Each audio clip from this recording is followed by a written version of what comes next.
Good evening, नमस्ते, सत श्री अकाल दोस्तों आज की वीडियो में मैं एक्सप्लेन करने वाली हूँ एक कोरियन हॉरर मूवी को जो कि हाल में ही रिलीज़ हुई है और जिसका नाम है डार्क नन। इसकी जो मेन कैरेक्टर है वो है सॉन्ग ह्यो क्यू जो कि द ग्लोरी की मेन कैरेक्टर है और दूसरी हैं जियोन यो बीन जो कि विंचेंजो की मेन कैरेक्टर हैं। तो यहाँ से आप अंदाज़ा लगा सकते हैं कि ये जो मूवी है वो कितनी ज़बरदस्त होने वाली है, इसलिए इस वीडियो को एंड तक ज़रूर देखें। तो अब हम चलते हैं इस मूवी की तरफ। तो इस मूवी की शुरुआत में हम यूनिया नाम की एक नन को देखते हैं जिन्हें एक डिस्टर्ब घर में जाते हुए दिखाया जाता है और इस घर के अंदर एक लेडी होती हैं जो कि बहुत डरी हुई, परेशान, बेहाल और हारी हुई लग रही थी, जो कि नन यूनिया से मदद की गुहार लगाने लगती हैं। अब यूनिया आगे रूम के अंदर जाती हैं तो वहाँ पर हम एक प्रीस्ट को दीवार के पास सट कर खड़ा हुआ देखते हैं जिसके कंधे पर एक तलवार घुसी हुई थी और उसका असिस्टेंट यानी कि डीकन उसको संभाल रहा था।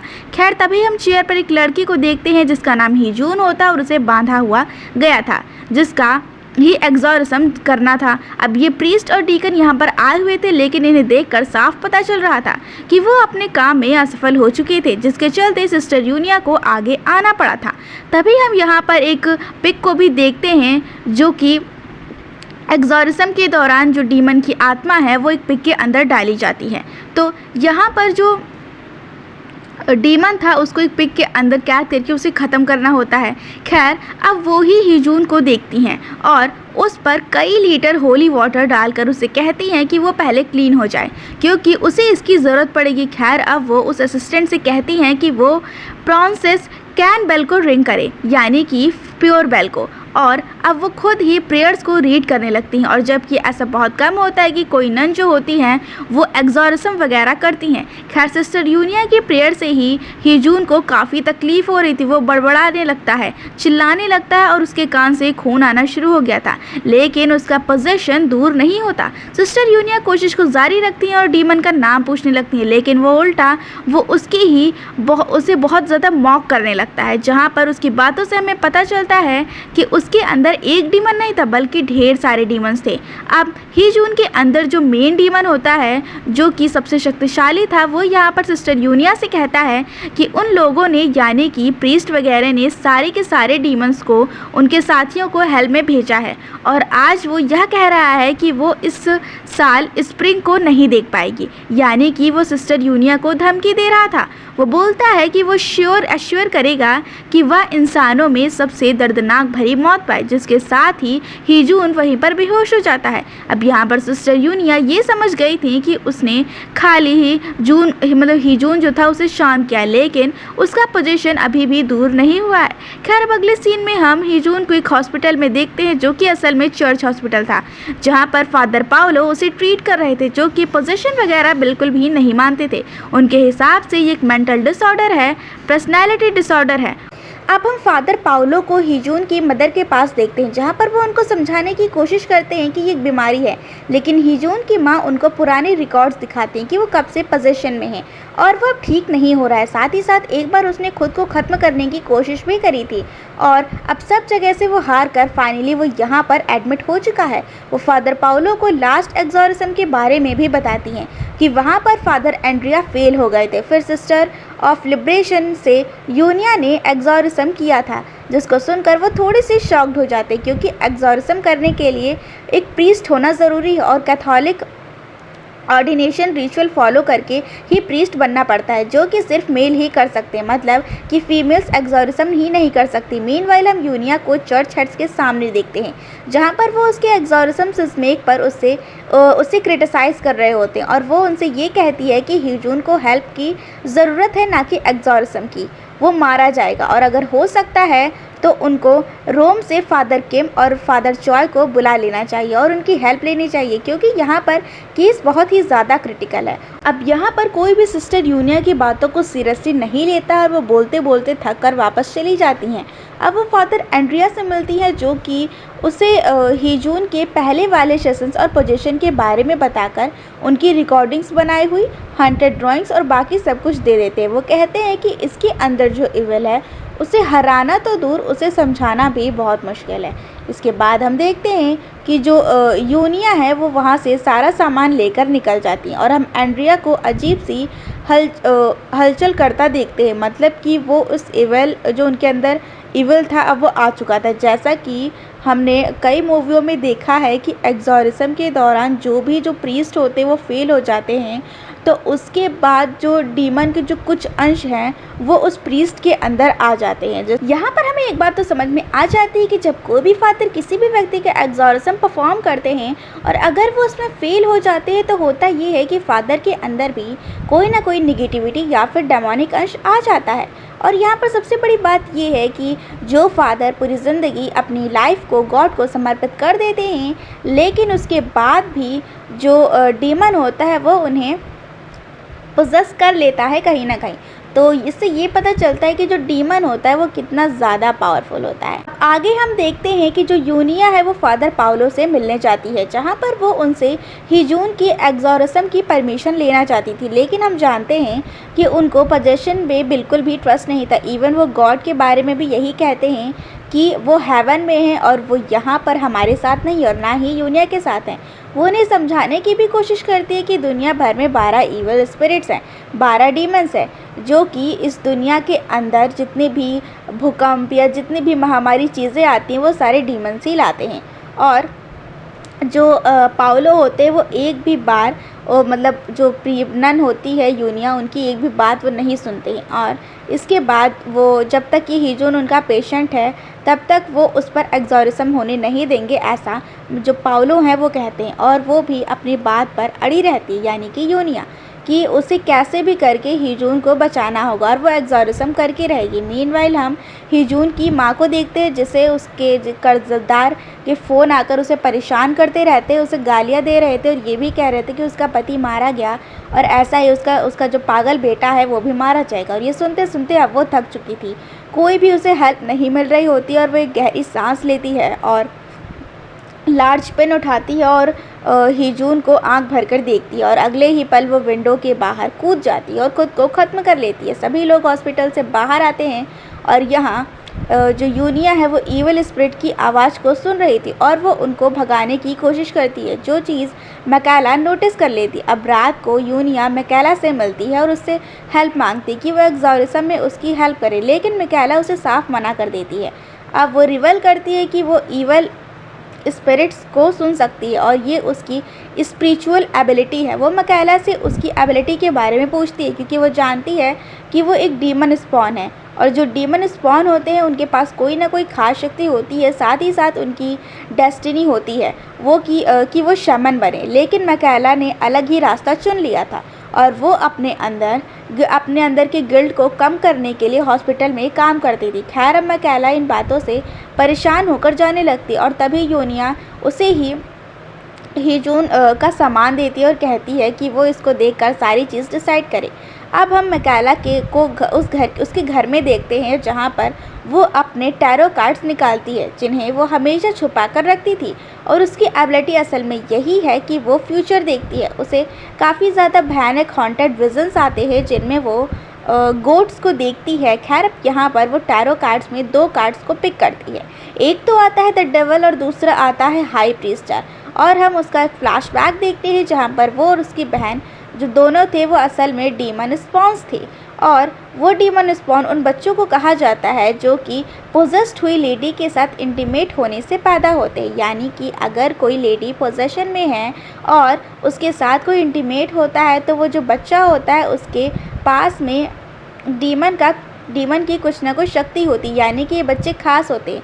खैर, हम देख पाते हैं कि मैकेला की बहन पोजेशन में आकर खुद को ख़त्म कर लेती है और मैकेला के माता पिता उसका शमन रिचुअल कराते हैं, लेकिन वो उससे हमेशा से दूर भागती रहती है और तब से लेकर आज तक उसे उसकी डेड बहन के विजन्स हंट करते रहते हैं। नाउ अब इसके बाद हम देखते हैं कि तभी उसे वहीं सब गोट और इवल वाले नाइटमेयर्स आ रहे थे। तब यूनिया उसे कॉल करती है, जो कि उसे ये कहती है कि उसके नाइटमेयर्स के बारे में वो जानती है, क्योंकि वो ईवल को महसूस कर सकती है। अगले दिन वो दोनों ही हिजून को लेकर हाइवन के पास जाते हैं, जो कि पहले यूनिया के साथ नन हुआ करती थी, लेकिन अब वो एक शमन बन चुकी हैं और बहुत ही ज़्यादा स्किल्ड है। जैसा कि मैंने पहले ही कहा था कि जो डीमन स्पॉन होते हैं, उनकी जो डेस्टिनी होती है वो डिसाइड होती है कि वो शमन बन सकते हैं। खैर, अब वो उन लोगों से बात करके कहती कि अगर वो एक्सॉर्सिज्म भी कर लेते तो भी उस स्पिरिट की फैमिली आगे कैरी करने लगेगी, और ये डेस्टिनी होती है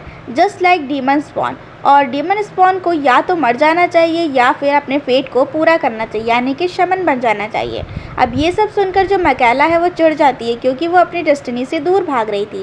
खैर, अब यहाँ हाइवन वाटर रिचुअल शुरू करती है, लेकिन इवल जो होता है वो हिजून को कहता है कि वह ऐसे वापस नहीं जाएगा, और रिचुअल फेल हो जाता है, जिसके अंदर इस्तेमाल होने वाले सारे के सारे जानवर मारे जाते हैं। और हाइवन भी इससे थोड़ी परेशान हो जाती है। और हम जानते हैं कि जो कोरिया के अंदर जो शमन एक्सॉर्सिज्म होता है, उसके अंदर जानवरों की बलि दी जाती है, उनका इस्तेमाल करा जाता है। अब हाइवन और यूनिया की बातों से ये पता चलता है कि असल में यूनिया को कैंसर है, जिसकी मृत्यु हाइवन जो सेंस कर पा रही थी, तो वो उसे अपना ख्याल रखने की सलाह देती है। खैर, हम आगे मैकेला को हॉस्पिटल के अंदर देखते हैं, जो कि फादर पाउलो से मिलती हैं, और वो उससे यह कहते हैं कि उसे यूनिया की बातों में नहीं आना चाहिए, वो उसके साथ क्यों गई थी। यहाँ पर वो फादर किम का भी जिक्र करते हैं, क्योंकि उनके हिसाब से फादर किम एक कल्ट का हिस्सा थे, यानी कि जो भी प्रीस्ट एक्सॉर्सिज्म करते हैं वो एक कल्ट का हिस्सा होते हैं, और ऐसा जो पाउलो थे वो मानते थे। और यही बात है कि यूनिया तो फादर किम के कल्ट का पार्ट है, और वो उनकी ही स्टूडेंट रह चुकी है, लेकिन मैकेला वहाँ पर क्यों गई थी। और मैकेला तो जानती है कि हिजून ठीक हो जाएगा, ये पोजीशन नहीं है, क्योंकि 15 साल पहले ऐसा ही मैकेला के साथ हुआ था, और मैकेला यहाँ पर आई थी, जो कि बिल्कुल ठीक हो चुकी है, और वो भी हिजून जैसा ही ईवल ड्राइंग्स भी बनाती थी, उसे हेजुलेशंस आते थे, जो कि अब नहीं होते हैं। तभी वो शॉकिंग बात बताती है कि उसे अभी भी हेजुलेशंस होते हैं, यानी कि ये डरावने सपने आते हैं। खैर, अब वो बाहर जाती है और उसे एक लेडी मिलती है, जो कि उससे ये कह रही थी कि वो अपने बेटे के पास जा रही है, और उसका पूरा शरीर काला पड़ जाता है और वो अचानक से गायब हो जाती है। परेशान मैकेला उसके रूम में जाती है, जहाँ पर उसको पता चलता है कि वो लेडी जस्ट अभी ख़त्म हुई थी, मीन कि जो उससे बात कर रही थी वो असल में उस लेडी की स्पिरिट थी।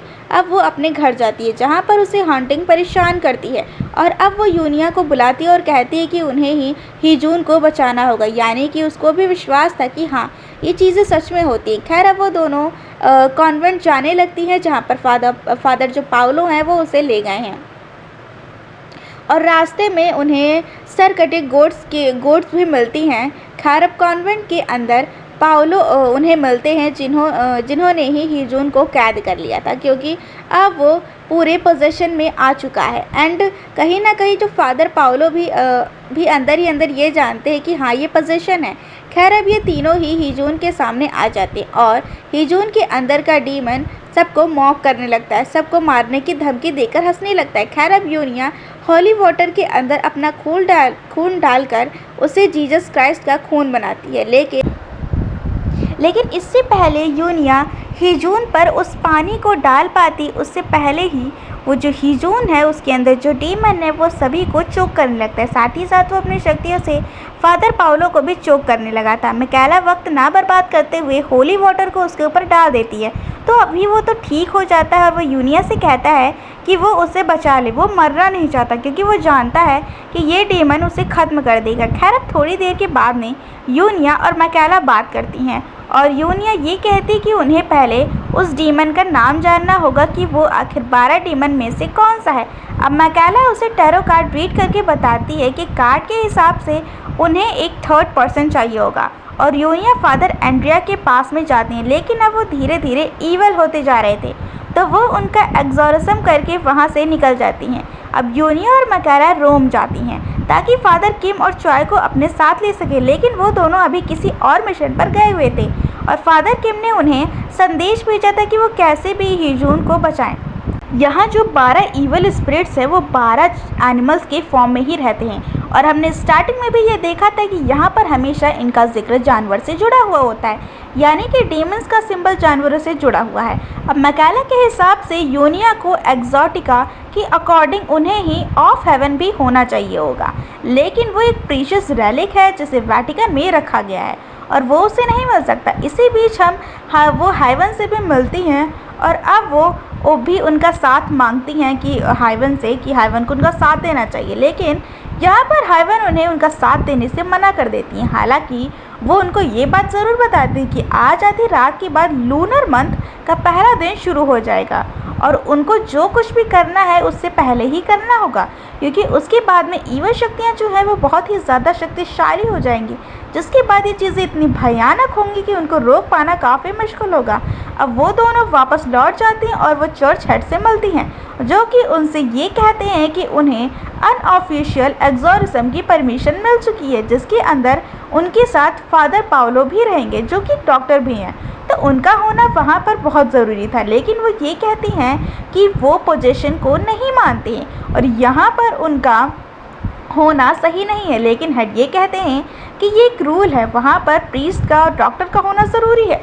अब वो उनसे उस रैलिक को मांगती हैं, लेकिन यहाँ पर हेड ये कहते हैं कि अनऑफिशियल एग्जॉर्सिज्म के अंदर उन्हें रैलिक नहीं मिल सकता और अगर वो उसे कैसे भी लेने की कोशिश करती हैं तो वो अपनी अथॉरिटी को खो भी देंगी। खैर, अब अगला दिन शुरू हो जाता है और आज है एक्सोरिज्म का दिन, जिसके लिए यूनिया को वो रैलिक तो मिल चुका था, लेकिन उससे ये साफ हो गया था कि उसे कैसे भी करके ईवल स्पिरिट को, ईवल डीमन को डिस्ट्रॉय करना होगा, चाहे उसके अंदर हीजून बचे या फिर ना बचे। मेन मकसद है उस डीमन को ख़त्म करना, उसे वापस नर्क में भेजना था। अब वो और मैकेला हीजून को लेकर उसके घर पर आ जाती हैं, जहाँ पर वो एक्सोरिज्म परफॉर्म करने वाली थी और फादर पाउलो भी उन्हें ज्वाइन करते हैं। खैर, अब वो उन दोनों को ब्लेस करते हैं और ये तीनों प्रेयर्स करते हैं, जिसके बाद यूनिया अपना एक्सोरिज्म शुरू करती है, जो कि सीधा असर नहीं करता क्योंकि डीमन हद से ज़्यादा शक्तिशाली है। सबसे बड़ी बात आपने नोटिस की होगी कि यहाँ पर फादर पाउलो के अंदर चेंजेस आ गए थे। उन्हें पोजीशन को देखकर अंदाज़ा लग चुका था कि ये नॉर्मल चीज़ तो थी नहीं। खैर, अब हीजून के अंदर का डीमन उसे गंदी गंदी गालियाँ देता है, उसके साथ गलत संबंध बनाने के लिए कहता है और बताता है कि उसने ही उसकी माँ को प्रेग्नेंट किया था और यह वही डीमन स्पॉन वाली बात थी जो कि मैंने आपको पहले ही बता दिया था। खैर, यहाँ पर यूनिया खुद को मजबूत रखती है और अपना विश्वास डगमगाने नहीं देती है। वो उनका नाम पूछती है कि वो डीमन कौन है, लेकिन वो डीमन अपना नाम नहीं बताता है, जिस पर यूनिया डीमन से कहती है कि वो अकेला है और उसके पास शक्ति नहीं है। लेकिन डीमन ये कहता है कि वो सारे के सारे डीमंस एक ही हैं और अब उसको मौका मिला है। उसने 233 साल इंतज़ार किया। वो 1791 में आया था और अब वो 1846 में भी आया है। उसके बाद वो 1866 में आया और ऐसे ही वो हर साल आता रहता है और उसने कई मासूम बच्चों को मारा है।